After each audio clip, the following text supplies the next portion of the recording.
industry, how important do you, or where do you see, and we'll go left to right this time, where do you see, I'm super conscious that everyone can see my profile. I'm doing this. This is a really awkward position. Where do you see retention and re-engagement heading in 2015? And where do you think it's going to go for this year? Because I think it's going to be one of the most important aspects of re-engaging your consumer base that has passed through that first-time experience already. Certainly. Yeah, that's great. So we obviously think, okay, great. Retention and re-engagement are essential. We think that in some ways, if you think about kind of the phases of the evolution of space, phase one is everyone's building mobile apps. Phase two is everyone's acquiring users for their mobile apps. And then phase three, particularly in light of a lot of the statistics and things we've heard in the past couple of days, we talk about saturation and increasing cost per install and acquisition costs going through the roof. It's more important than ever to obviously retain them and monetize them. So we think it's going to be an incredibly important focus going forward, and you're going to start to see a lot more innovation from a technology standpoint around how to understand your users better and keep them and monetize them and get them to refer others like them to come to the app as well. That's a good point in that re-engagement, you're going to re-engage your lapsed user base and the people that have already interacted, but also they have like a post-re-engagement, re-engagement of other people. You almost have a knock-on effect, right, of engaging those users. Good. Kathryn? Sure. I agree with what Myles is saying here. I think that we'll see a lot of mobile apps either start implementing new vehicles to reach out to their users or become more sophisticated about how they segment and target their existing user base, whether it be through third-party channels such as display ads or through internal vehicles such as push notifications or other messaging tools. Again, I have to agree here on both counts. I think the big piece that's going to tie and play into that is going to be deep linking. That's going to come beyond just being a buzzword, but more of technology getting to fruition and getting to the level where it could be used by a lot of these guys day in, day out, and re-engage these users inside and outside the app and make more out of the existing user base. To me, it seems like there's two different parts of it. There's like internal and game intrinsic, which would be the retention aspect, and then there's the external part, which is the re-engagement aspect, right? Where do you see the external part going? I know you are gaming focused, but on the external part, how do you see the re-engagement aspect of those things moving in 2016? Yeah, I don't actually see it that different than retention. For us, we're a very social game. And to me, that's the number one most critical lever for both re-engagement and retention is social. There are obviously other levers, but how do you use social, how do you use the community you already have to better retain new users and also re-engage users that might have lapsed? For us, social is the most critical lever, and I think it's going to be for the industry really the core component and the lever for retention and engagement.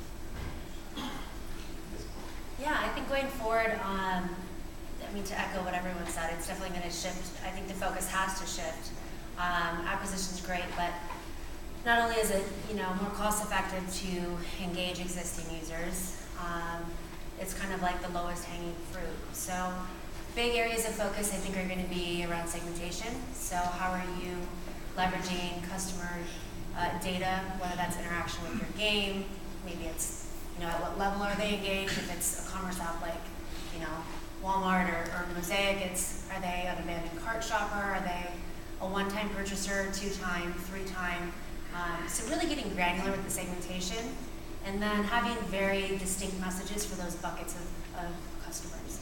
So we have found that the more engaged a customer is, the more that they react to this particular offer. Whereas if it's someone that's at the top of the funnel, it's really kind of more of just a reminder, whether you're using an internal channel like Push, and you're saying, hey, remember, Mosaic makes a great gift year-round. It's kind of taking a much more granular approach to your re-engagement strategy around delivering that right message at the right time to that right segment of users. And what balance do you have between granularity and scale, right? Because you're going to have this problem of you segment. If you have the segment piece nailed, which is great, then you have this challenge where the more segments you have, the smaller the segments become, and so the less macro effect on the business value you have, right? So how do you balance those two things out? Sure. When I think it's really, it kind of is very app specific. Oftentimes the largest bucket of users will always be those who have installed the app and haven't interacted. So that's always going to be a segment. That's always going to be the most scalable segment. And then I think you test those other audiences and you see where are you finding scale, and in our case, you know, return on ad spend. Where are you meeting both of those objectives, and focusing on really nurturing those channels. A lot of the retargeting, you know, buckets like, say this is a power user, this is a customer who's purchased, you know, 5 or more mosaics. Small audience, not a lot of scale. We find doing more internal loyalty programs and things like that is a better method for that particular segment versus doing like a pure third-party retargeting ad. Great, thanks.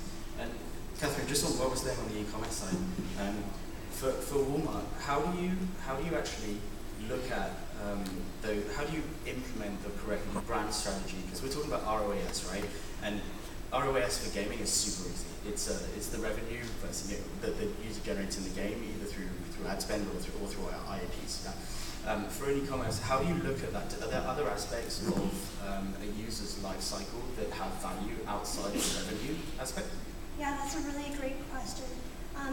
So there is, of course, the e-commerce portion of it, and to us, e-commerce could include purchases made through the app or purchases made on desktop. Also, talking about revenue, there are also in-store purchases, so we like to look at how the user interacts with Walmart as a brand throughout different channels. So not just how is it doing in the app, but how are they interacting with us as a brand.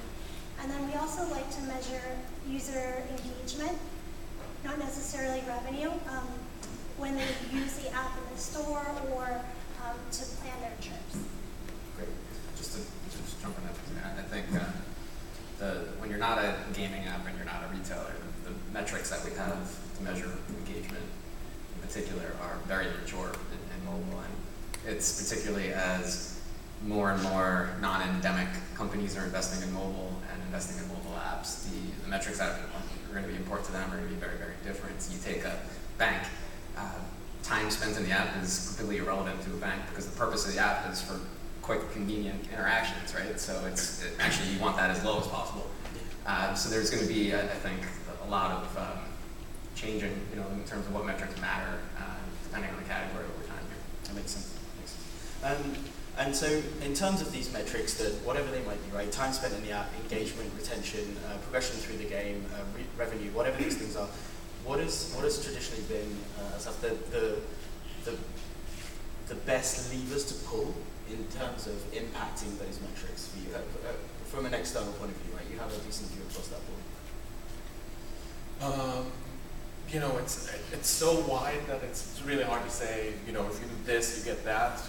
On the gaming side, you know, pulling social levers is always very powerful. Your friend beats you to that level, or you compete against someone in real time, or turn-based opportunities. So gaming is that. I guess e-commerce is also a lot about sales, flash sales, and promotions to bring people back in. So these to me would be the top levers I would look at. Would be for you, Justin? Yeah, I mean, definitely, I don't want to sound like a broken record, but social for us is the most critical lever. But then, in my experience, for example, when I first joined Zynga, I was on Mafia Wars, and in Mafia Wars, I was told to improve new user retention, double it, essentially.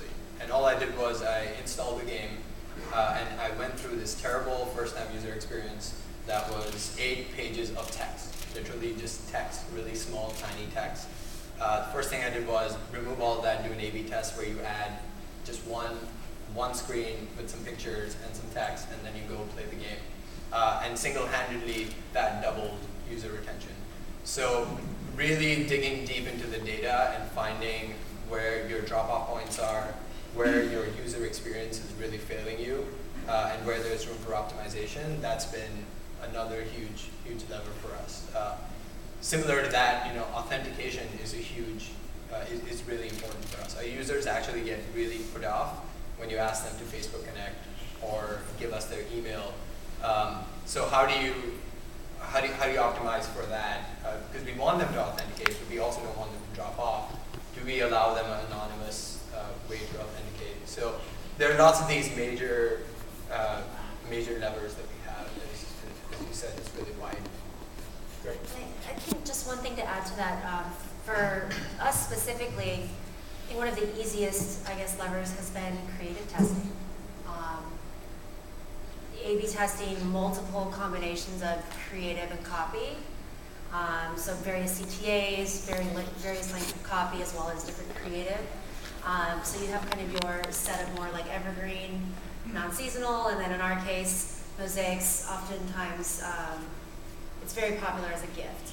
So leveraging those gifting, Valentine's Day is around the corner, Mother's Day, Father's Day, and introducing new creative then. So we've been able to launch, dozens of iterations of creative, let it run for a while, see what's working, and then just shut down really what's not. Again, diving into the data and understanding, and that's been, I think, the easiest lever to play with. And coming to Assaf, have you tried deep linking? Have you tried? Yeah, we've been doing deep linking for quite some time. With a message to a specific place in the title, and have you seen an increase or a decrease? Absolutely, yeah. I would say, that's been probably, once we implemented that, the biggest lever. Yeah. Only because you're really able to take them to, again, it's all about the right place, the right time. I know we hear that a lot, but take them to that very relevant experience within the application. And it's just it's far less friction, right? It's that frictionless experience. It's very relevant to them, and it's improved conversion dramatically. Yeah, we see that with quite a wide range of clients, and those that are deep linking are seeing far better results in conversion. It obviously makes logical sense. You get someone where they want to go faster. Sure. It's interesting. Deep linking is one area where I think that we're just at the very beginning stages. Right now, it's kind of like where we were a few years ago with attribution, where there isn't just one standard. And that's something that I know a sauce company is working on right now. Like for Walmart, we have millions of links coming from different places, and to a user, they're not saying, okay, today I want to necessarily go to this particular channel, but they just want to meet with Walmart. And so people could be coming in from email, SEM, SEO, all different channels, and we want to make it frictionless for them to access us.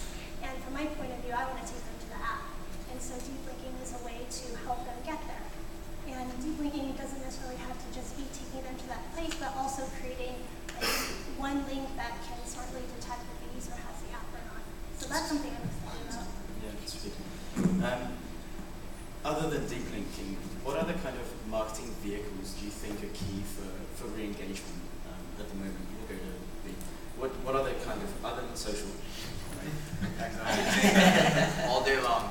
and the deep linking aspect, what are the kind of key things do you think there are moving forward this year for re-engagement specifically, or retention do you think you would be? Yeah, I think the market is getting more and more sophisticated. Users are demanding more from their apps. They expect much higher quality. And what I like to tell my team is we need to make our app cool. And I know that can be a really, really subjective term, but it should be a brand. It should be an app that you want to be associated with, that you feel like when you use it, that you are cooler as a person because you use it. And you can talk about it to your friends, and they think you're cooler because of it. So we really try to target our marketing message around that. So for us, one of our brand pillars is we want the users to feel smart. If you play Words with Friends, you're kind of proud about it because you're smart enough to play it. And so we really target our marketing message to make sure that users feel like if I play this game, I'll become smarter or I'll feel smarter. So really finding what makes your app cool, what will make people really want to use it and talk about it, and then marketing a message to align with that. That's good. Did you do research on that? Yeah, we've done a ton of research on what are the compulsions, what are the things that why do people play Words with Friends, and being smart, being social, being competitive are three main pillars. We really tune our message apart. Did you just ask the guy at Zynga if he did research? That's like skill set. Yeah, exactly. It's a skill set, not a job. Yeah, so Assaf, same question. Key kind of vehicles for this year for re-engagement or retention? I think, as a user, I'm seeing a lot of great examples there and tying into the brand building of apps, as you need to retain more and more of your users. I think push notifications are definitely a good tool. You're never going to get 100% of the users to accept that, but using smart push notifications with images from the game, which gets again towards the brand recognition and recognizing specific functions or just the icon of the app or something that relates in the language of the visuals there, I think is key to taking to the next level. Push notifications is a really good point, right? The ability to be able to segment users and then based on their behavior reach out to them with specific messaging is really powerful. Have you utilized that at Walmart and Switch? So what worked and how did it work? Yes, I don't know if I could speak too much about what has or hasn't worked thus far, but push notification is a big part of our strategy right now, becoming even bigger this year. We have a lot of data that we're hoping to leverage and probably more than I'll be able to get to. But there's so many different ways that you can segment users. In addition to just segmenting, I'm also interested in triggers. Yeah, churn is a really good point, right? Triggers. Yeah. It's good. It's churn in general is directly correlated to retention anyway, right? So if you can mitigate churn, then it's something you'll as a byproduct you will increase your retention. So as we were saying, identifying areas of the game where there are sticking points, like the Mafia Wars example with the fatigue, and then making sure that you aggregate that across your user base and fixing those key areas has a massive impact on retention. Right? It's a no-brainer, I know, but it's something that's really key to make sure that everyone is aware of, right? Great. So one thing to add on the push side, we've actually leveraged push. So drip emails, for example. Historically, you're receiving an email based on a certain interaction with the game or a product, or you left an item in your cart, or you're inactive for 30 days. We've applied a lot of that type of, type of triggers, to your point, to push. So setting up automated push notifications based on level of interaction with the app. Have you started a project but not completed it? Have you left a completed project in your cart but not finished it? Have you been inactive for 7 days? Have you not done one in 30 days? Did you select this is a gift toggle in the app? You're more inclined to purchase a Mosaic photo book as a gift, and automating a lot of these, obviously A/B testing them against control copy and segments has been great because you can kind of let it ride, and it's driving that interaction with the app. And then you have to obviously measure results. But push has been a huge channel for us to drive engagement. That's great. Just to build on that, we a couple things. So you mentioned it earlier, it's all about the data, right? So everything all those examples you just rattled off are highly personalized interactions, essentially. That when you have scale, back to your earlier point, then when you have enough users in your app, actually, you have a lot of people who are doing those things, setting up those campaigns in advance, creating those personalized pushes. We've seen those tremendous results. We're talking 2x results, improvement in terms of not just engagement, but then ultimate conversion. The other thing that we're seeing customers, savvier customers, do more of is connecting push with other forms of communication as well. So maybe you send a push for that initial, just letting someone know that they had a cart, but then if they don't respond, next time they open the app, they're going to see a particular piece of content, maybe with an even better offer to try to encourage them to complete it, or maybe they'll get an email. So it's taking those classic B2B marketing automation principles and bringing them to the consumer world.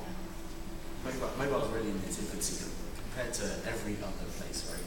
In terms of B2B and marketing automation and making sure that you're catering for the consumer in a way that he is actually requiring is so far away from anything else. I think 2015 that's going to be one of the major shifts for me is moving more towards catering for the consumer based on their behavior, right? It's going to be a huge shift.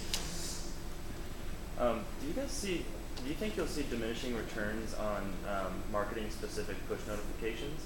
So it kind of seems like marketing push notifications is replacing email marketing, whereas people will get tired of seeing marketing push notifications over time and stop swiping to your app. It's a great question. For everybody else do you think that there's going to be diminishing returns from marketing through push notifications, the same way that we saw with email marketing historically? I would say we're already seeing diminishing returns, and that's why you need to get more targeted, more personalized. You need to use push in combination with other tactics in order to increase those returns. It's not that dissimilar to also like when social first started to get big, and then brands were posting too much. This was before you had to pay to reach all the new organic fans. But when you would post too much, and then people would get sick of it, and they'd stop following a brand on Facebook or something like that, you're definitely going to see those diminishing returns unless you're adding value and unless you're combining that tactic with other tactics. Yeah, and push notifications are also very intrusive and in your face.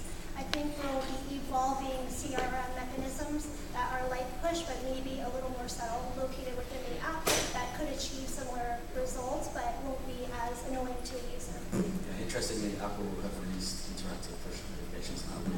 Yes. Better imaging, better messaging, better context, right? And anecdotally, we see much better engagement than the traditional push notifications, although the scale isn't there. But yeah, and even more than that, the onset of widgets now within the notification center too. Yeah. In some ways, becomes an existential challenge because you may not need to go to the app to do a lot of the things that the app publisher wants you to do, and then in that case, that's a good outcome. But then it changes everything that we've been talking about here about driving people back into the app. You don't necessarily need to do that. Yeah, great. Another aspect of this, like big linking, push notifications, CRM, etc. One of the key parts that I know in gaming we're pretty bad at is customer service and treating with people post a query or a requirement they've surfaced to us within the game. Have you had? We'll start with this first. Have you had any experience of customer service impacting retention? And have you ever looked at, does somebody who has been well cared for through a customer service interaction remain into the game and become an advocate? Yeah, I mean, we're a commerce company, so customer satisfaction is huge for us. NPS has been a big driver across brands, whether it's our mobile or web offerings, so that automatically NPS survey goes out post-purchase. And I think you guys have, I don't know if everyone's familiar with NPS, but it's basically like a satisfaction score. And it's kind of an industry standard. There's providers out there like Delighted is one that has a really great and simple experience. Leveraging that Delighted data, so if you're a promoter, you've scored us like an 8 or above out of a scale of 10. Being able to do direct outreach to those as well as the detractors, so those very low scoring folks, to get direct feedback on how we can improve. And then actually using these as almost like a beta group when we're looking for certain product features or testing. If we're trying to build an influencer or social community, maybe finding brand advocates to promote us across social channels. So I think, yeah, diving into that customer data has been super valuable to not just learn from, but also, leverage those people who have, are very brand dedicated and advocates of the brand. Mapping them through the customer experience, I think, we've gone as far as to sending, obviously a corrected book if there was an error in their order, but even like a thank you card or, flowers or something if it's been, a very traumatic experience or story or something happened. Customer service for us is very important, and I think that's really what sets us aside from some of our competitors, is going above and beyond, and it does absolutely, I think, pay off in the long term.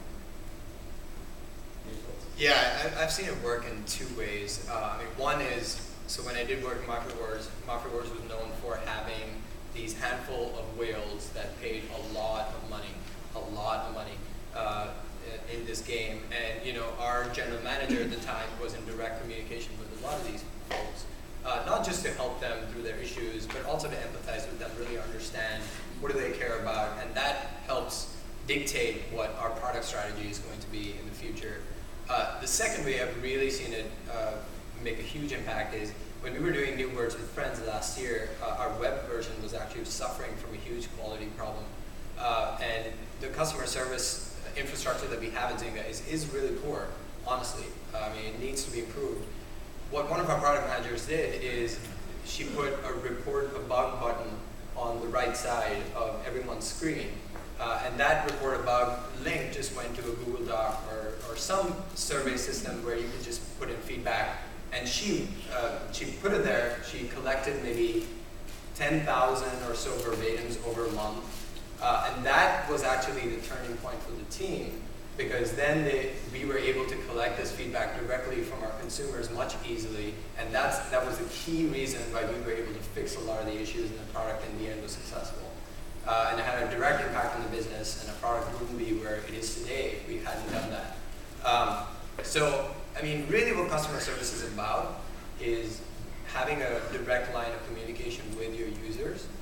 It's really less about, how does your CS handle, or the polite, whatever. You just need a better way to communicate with your users and empathize with them.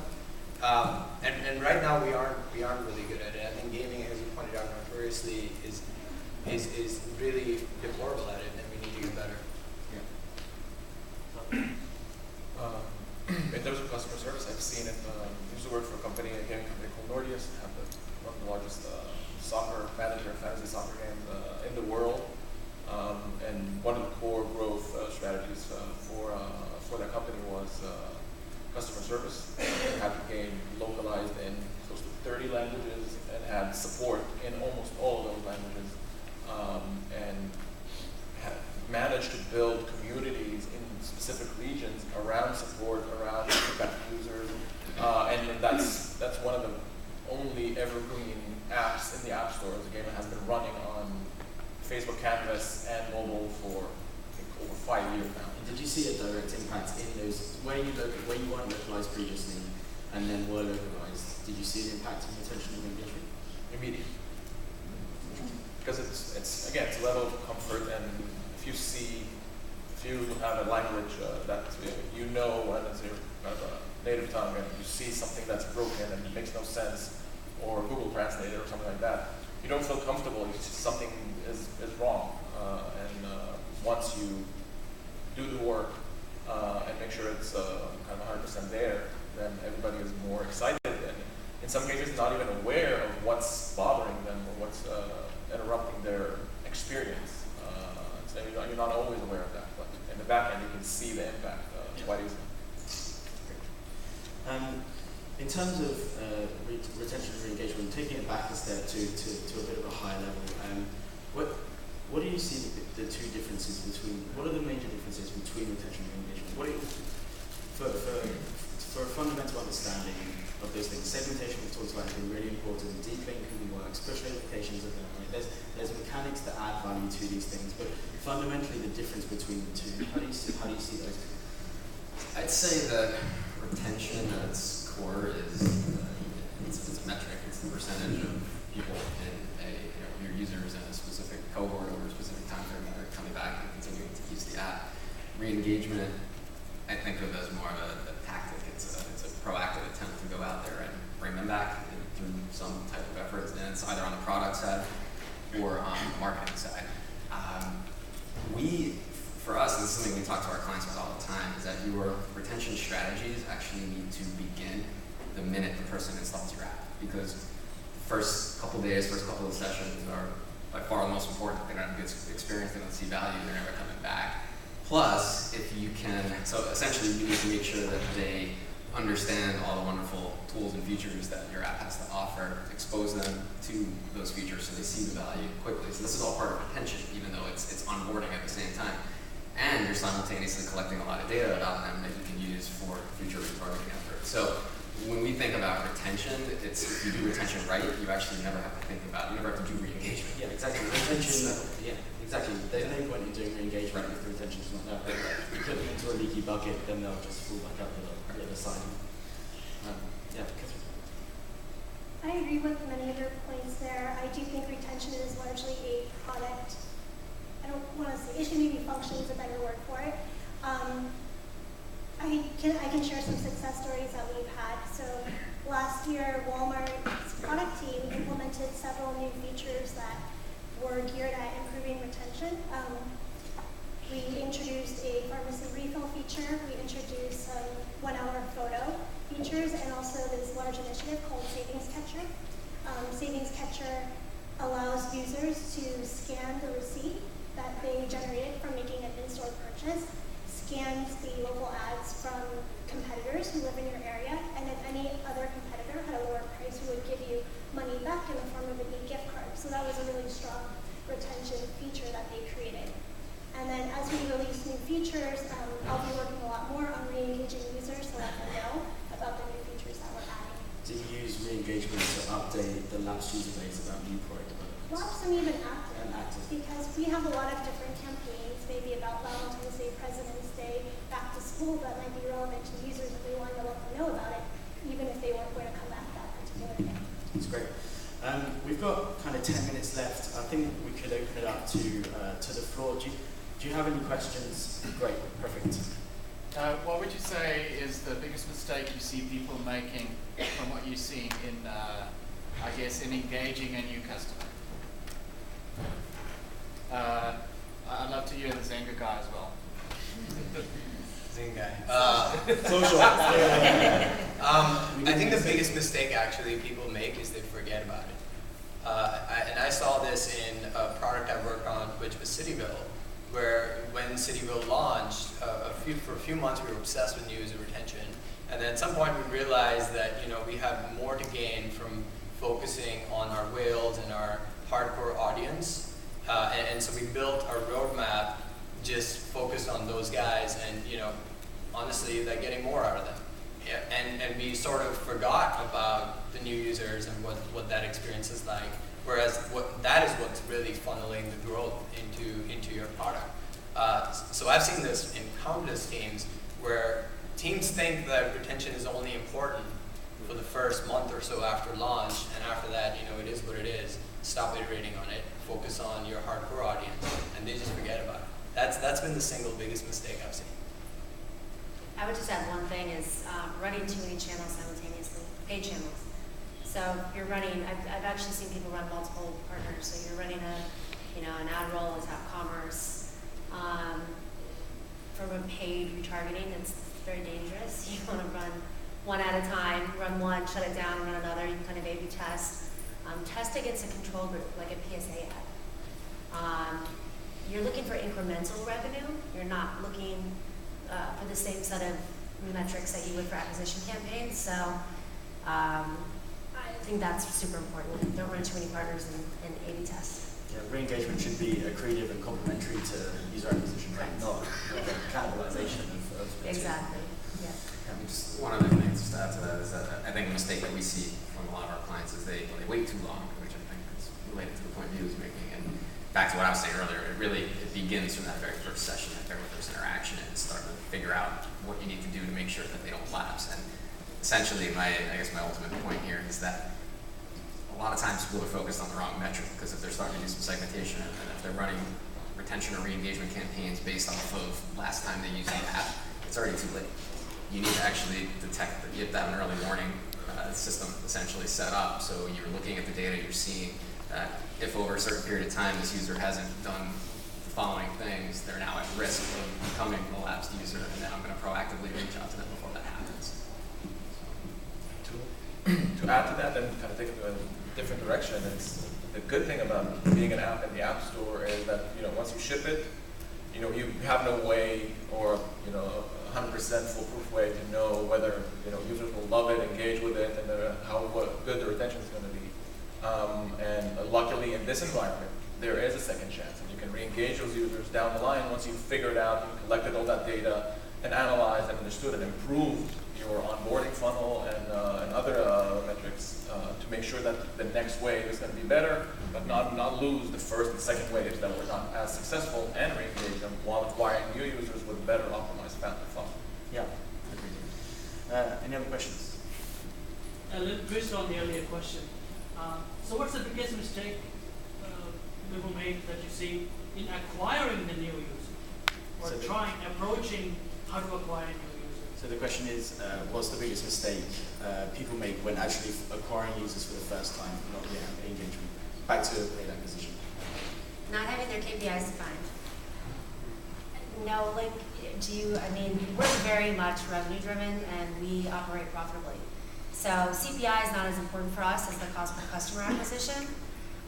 So I think knowing what your KPIs are, what do you need to back into, CPI might not matter for you if you're actually looking to drive a conversion or you know the value of the customer. So I think having those really clearly defined, some ad network partners will kind of so, it's changing, but they'll still ask you, well, what's your CPI target? I'm like, well, we don't really care about CPI. We care about CPA or, CAC, which is cost per customer acquisition.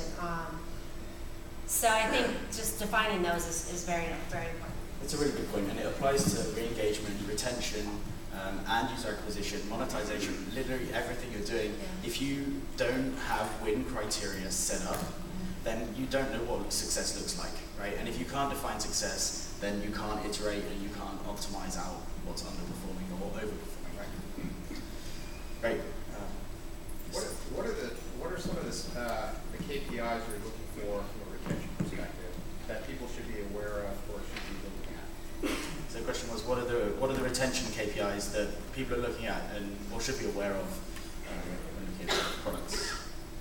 Yeah, I mean, I can tell you what we look at. We look at D1, D7, D14, D30, and then beyond that, we have a metric called current user retention, which is basically given a week, given X people who play in that week, how many of them come back the following week. That we use more for longer term retention. So, people who might have been using the app for months and months or even years. So those are the main ones, and then we also use engagement, so DAU over WAU, which defines how many times people will come back in a week, or DAU over MAU, how many times people come back over a month. Yeah, we look at the same metrics. We look at incremental revenue. I kind of touched on that earlier, but basically, how much more revenue are we making off of this set of customers that we would not have otherwise made if they did not get served that ad? We can run that through running a control test, again, like a PSA, it could be a Red Cross ad, serving a set of customers that, and then also serving a separate set, a mosaic ad, and looking at the conversion between those two groups, and then also repeat purchase is the other metric that we look at. Myles, when you're helping clients out, what are the things that you traditionally say? It really depends, of course, on the category and the customer and what their objectives are. I certainly agree with everything you guys just said. I think for us too, like for some of our customers that are, let's say, messaging apps, it's very clear when you look at the data that if their users haven't discovered certain features by day 3 or session 3, you're never ever going to keep them, and so that's a big focus for us, is figuring those things out by different segments of users, and then making sure that they happen proactively. Feature discovery, basically. Yeah, I think that's a great point. I think what you're getting at also is, for every product, there's a certain point X after which your product becomes very compelling. I think in a recent article, someone called it the aha moment. It's like Facebook's aha moment was getting people to have 3 friends. And after that, retention skyrockets. For Words of Friends, it's getting them to play one move. So for your product, you got to find what is that one moment for which I have to optimize for, and really obsess about it. Yeah, that's actually a great point. So we defined our aha moment and actually leverage that for referrals because people are much more inclined to want to share this experience when they're like, oh wow, this is amazing. And we leverage that with push as far as the channel goes. But that's a great point. I mean, defining your aha moment, it's that moment right when your customer really gets it, or your user. Incredibly valuable. Great. Any more questions? Yes. So are there any specific things that you do differently in terms of trying to engage new users versus engage churn users? Or you just give up on your churn users? So the question is there any difference in the approach to re-engaging new users to re-engaging churned or lapsed users? I would say definitely in a couple of ways. I think, first of all, you don't want to generalize the new users or the churn users. There's different types of churn users. There's churn users who at one point were really loyal customers, and then there's some that never engaged in the first place. So I think you need to, I can't remember where you are, so I'm sorry. You need to break that down further, and then I think the other key variability, I'd say, is just in terms of the tactics you choose to re-engage them. If someone's not using your app ever and never responding to push historically, then you probably don't want to send them a bunch of push. Maybe you want to go try to find them in social media. So I think you need to look at what you know about them, what you knew about them at one point in time, how they've responded or not responded, and then build specific strategies as long as the segment is large enough to justify the time and investment. Yeah, and we also cater our message very differently for new users versus lapsed users. So for lapsed users, we try to find out why they lapsed. So for example, in Words with Friends, like users lapse because their friends lapsed or they found the game too slow. So we try to cater the message to be your friends are back, or now we have solo play and you don't have to wait on your friends. Versus new users, it's more about this is why you should play this game. You should play this game because it makes you smarter, or you'll connect with your friends better, or so on. So the value proposition is very different for a lapsed user versus someone who doesn't know what your game is yet. Yeah, just to add, a good approach is kind of, identifying those two buckets. Maybe these are turned and these are active, and then looking at, to these point, the reasons why they churned. If you're able to uncover that, if you're not, test a few different messaging or different, in our case, promotions. Maybe we'll try a dollar incentive promotion, or maybe they just don't have a reason or have an idea of what they should make their photo book on. So giving them some more content-based ideas, and kind of test and see how they respond to different, messages or promotions or offers or things like that. Great. I think we've got time for one question. Have you taken a look at using other technologies like SMS to re-engage? And if so, has that been successful? So the question was, have you looked at other technologies other than the ones we've discussed this afternoon, like SMS, and have they been successful? I don't believe we've used SMS for re-engagement per se, but we have used SMS for transactional messages, like if your pharmacy order is ready for pickup. But one interesting technology I'm interested in following is beacons and seeing which retailers can get that right. On one hand, it could be creepy. On another hand, it could be incredibly useful to be able to target and get your users at the right time. So I think location and timing will be interesting. Great. Okay, well, I think that's it. It's pretty good timing. I apologize for my accent. I am from the UK, so if you understood anything, we won, but otherwise, that's all great. If you have any questions for the guys afterwards,